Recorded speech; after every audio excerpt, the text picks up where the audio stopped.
পিতামাতাদেরকে বলছি, বিয়ে না দিলে আপনার ছেলে বড় হবে না, ম্যাচুরিটি আসবে না কিন্তু।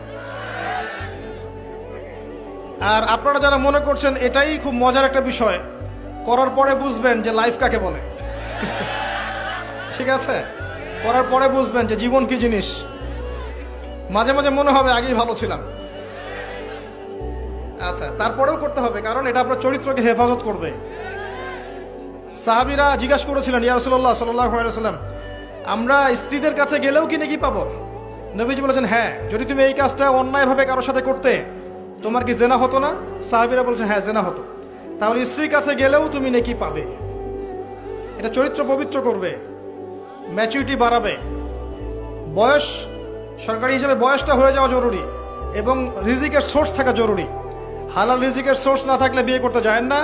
ভালোবাসা জানালা দিয়ে পালাতেও পারে তখন।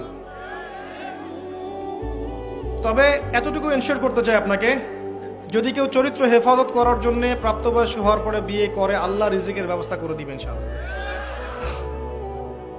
আর যেটা বলছি, নেককার মানুষদের সোহবতে থাকেন, বদকারদের সাথে থাকবেন না। এরা আপনাকে দুনিয়ামুখী করে ফেলবে।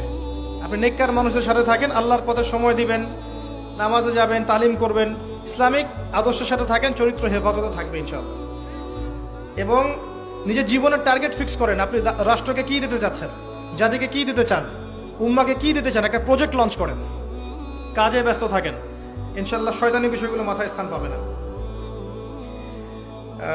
আল্লাহ তাআলা রাতকে বিশ্রামের জন্য দিয়েছেন। রাতে যদি আমরা ফ্রিল্যান্সিং করি গুনাহ হবে কিনা? রাতকে আল্লাহ পাক বিশ্রামের জন্য দিয়েছেন, এটা সঠিক, কোরআনে আছে এগুলো। রাতের একটা অংশ আপনি রেস্ট নেবেন। নবী সাল্লাল্লাহু আলাইহি ওয়াসাল্লাম যেটা করতেন, রাতের এক অংশ ঘুমাতেন, এক অংশ নামাজ পড়তেন, তাই না? এরকম করতেন না? রাতকে 3 ভাগে ভাগ করতেন। প্রথম অংশ তো ওই যে এশা পর্যন্ত চলে যেত, তারপর একটু ঘুমাতেন, শেষের রাতে উঠে আবার ইবাদত করতেন।